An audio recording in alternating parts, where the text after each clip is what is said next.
السلام علیکم ورحمۃ اللہ۔ حضرت آدم علیہ الصلوۃ والسلام کے بیٹوں حابیل اور قبیل سے یہ قتل کا سلسلہ شروع ہوا اور یہ بڑھتا ہی چلا گیا۔ بے شمار انبیاء کرام خدا تعالیٰ نے انسان کی اصلاح کے لیے بھیجے کہ وہ انسان کو امن سے رہنے کی تعلیم دیں، محبت سے رہنے کی تعلیم دیں، نفرتوں سے دور رکھیں۔ لیکن یہ انسان ایک ایسی چیز ہے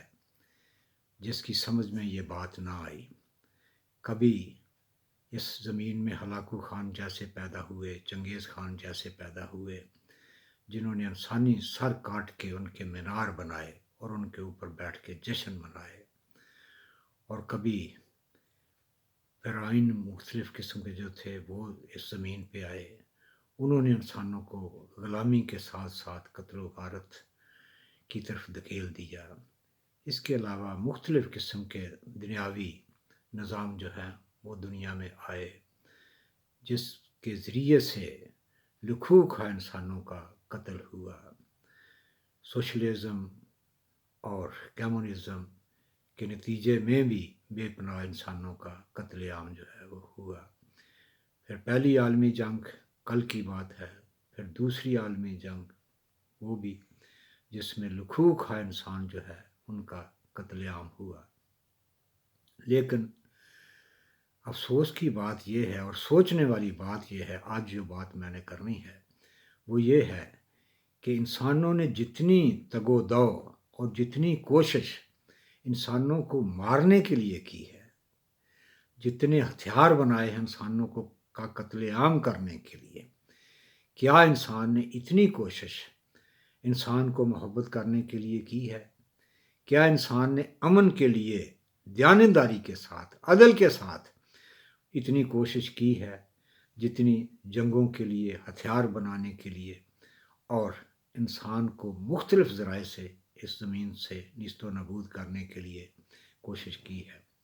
تو اس کا جواب غور کر لے، نہیں میں ہوگا۔ تو حضور نبی کریم صلی اللہ علیہ وسلم جب دنیا میں آئے تو اللہ تعالیٰ نے آپ کو آخری نبی کے طور پر دنیا میں بھیجا اور فرمایا کہ آپ کے بعد کوئی شریعت نہیں، آپ کی شان کا کوئی نبی نہیں، اب آپ نے دنیا کو امن، پیار، محبت اور اس کا گہوارہ جو ہے وہ بنانا ہے۔ لیکن تاریخ شاہد ہے اور واقعات اس بات کی گواہی دیتے ہیں کہ آپ کو بھی نفرت کرنے والوں نے چین سے نہ رہنے دیا، اور امن کا، پیار کا، محبت کا جو پیغام آپ کو لے کے آئے دنیا میں، اس کو بھی جنگ و جدل میں ڈالنے کی کوشش کی۔ جتنی بار بھی حضور نبی کریم صلی اللہ علیہ وسلم کے زمانے میں جنگیں ہوئیں، آپ کے مخالفین، امن کے مخالفین، نفرتوں میں پلے ہوئے لوگ، دشمنیوں کو پالنے والے لوگ جو تھے، انہوں نے آپ پر حملہ کیا اور جنگ کا آغاز کیا، جس کے نتیجے میں پھر مجبوراً مسلمانوں کو، آپ کو، حضور نبی کریم صلی اللہ علیہ وسلم اور آپ کے ساتھیوں کو اپنا دفاع کرنا پڑا۔ وہ وقت بھی گزر گیا اور اس کے بعد پھر حضور نبی کریم صلی اللہ علیہ وسلم نے فرمایا کہ 1400 سال کے بعد تقریباً میرا مہدی آئے گا، وہ ایسا ہوگا کہ جس کے ہتھیار جو ہیں وہ اس کے دلائل ہوں گے، وہ دنیا میں جنگ و جدل کا خاتمہ کرے گا، وہ دنیا سے نفرتوں کا خاتمہ کرے گا، اور وہ دنیا میں امن پیدا کرنے والا ہوگا۔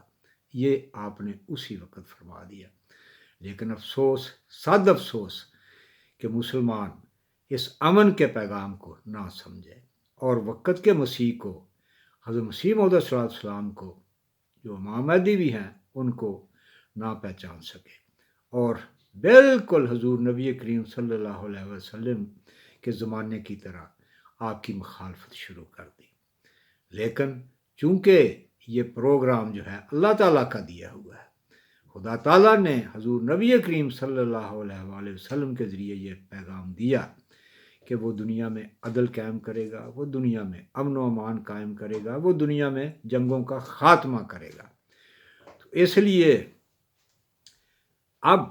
اس دور میں احمدیوں کے ذریعے قتل عام تو ہوگا، اور وہ قتل عام انسانوں کا نہیں ہوگا، وہ قتل عام نفرتوں کا ہوگا، وہ قتل عام بے اصولیوں کا ہوگا، وہ قتل عام جھوٹ کا ہوگا،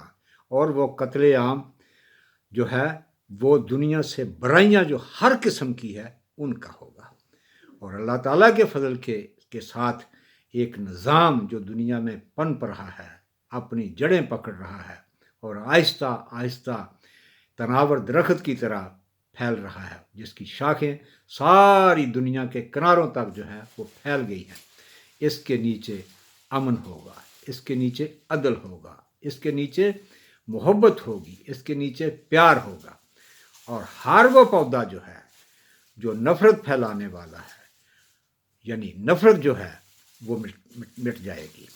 وہ کیسے مٹے گی؟ جنگ و جدل سے نہیں۔ احمدیوں نے کسی انسان کو قتل نہیں کرنا، سوال ہی نہ پیدا ہوتا۔ کوئی غلطی سے یہ بات نہ سمجھے کہ احمدی بھی قتل و غارت کریں گے۔ آج تک صرف اب تک ایک ہی ایسی قوم ہے جس کے سر پہ کوئی قتل نہیں۔ کوئی قتل کا میرا مطلب یہ ہے کہ قومی طور پہ، جماعتی طور پہ جس نے کوئی قتل عام نہیں کیا۔ یہ واحد دنیا میں ایک جماعت ہے۔ اس لیے اس نظام کے ذریعے برائیوں کا قتل عام ہوگا، جھوٹ کا قتل عام ہوگا، اور اس سوچ کو مٹا دیا جائے گا، اس سوچ کو ختم کر دیا جائے گا جس کے ذریعے سے قاتل پیدا ہوتے ہیں، اور ان کو اس کی جگہ پہ محبت کے ساتھ، انصاف کے ساتھ، عدل و انصاف کے ساتھ ان ذہنوں کو بھر دیا جائے گا۔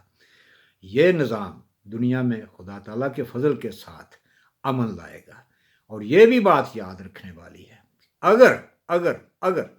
یہ نظام دنیا میں غالب نہ آیا تو پھر جس تیزی کے ساتھ دنیا بار بار تباہی کی طرف پہلے گئی اور اب تیزی کے ساتھ پھر جا رہی ہے، اور بڑھتے ہوئے مسائل انسان کی تباہی کے، پھر کوئی اور راستہ نہیں، اس کے علاوہ کوئی اور راستہ نہیں۔ اور ساتھ میں یہ بھی کہہ دوں کہ دنیا کی دانشور قومیں، دانشور لوگ، عقل و فہم رکھنے والے لوگ جو ہے وہ اس بات کو سمجھ بیٹھے ہیں کہ جماعت احمدیہ کے ذریعے ہی دنیا میں امن قائم ہو سکتا ہے، اور جماعت احمدیہ ہی دنیا میں امن قائم کر سکتی ہے۔ اللہ کرے کہ سب کی سمجھ میں یہ بات آ جائے، اور سارے مل کے روئے زمین پر جتنے بھی انسان ہیں وہ امن کے لیے، اس امن کے لیے جس کی داغ بیل 1400 سال پہلے حضور نبی کریم صلی اللہ علیہ وآلہ وسلم کی زبان سے پڑ چکی ہے، اس زمانے کے لیے ہم وہ نظام جو ہے دنیا میں لانے کی کوشش کریں۔ اللہ تعالی ہم سب کو اس کی توفیق دے، اور ہم سارے مل کے دنیا میں امن، پیار، محبت کا گہوارہ جو نظام ہے اس کے ساتھی بن جائے، اور یہ جو نفرتیں، قدورتیں، یہ ساری چیزیں ہیں ان کا قتل عام کر دیں، ان کو ختم کر دیں، ایسا مٹائیں ان کو کہ ان کا بیج بھی باقی نہ رہے، لیکن کسی انسان کا اس میں کوئی خون کا ایک قطرہ بھی نہ بہے، سوال ہی نہیں پیدا ہوتا۔ ایسی تبدیلی آئے جو حضور نبی کریم صلی اللہ علیہ وآلہ وسلم کے زمانے میں فتح مکہ کے موقع پر آئے، جب ایک بھی قطرہ خون کا نہیں بہے گا۔ انشاءاللہ میرے آقا مولا حضرت محمد صلی اللہ علیہ وآلہ وسلم کی کہی ہوئی بات کہ میرے مہدی کے ذریعے دنیا میں امن ہوگا، جنگوں کا خاتمہ ہوگا، یہ ضرور پوری ہوگی اور پوری ہو کر رہے گی۔ اللہ حافظ، اللہ حافظ۔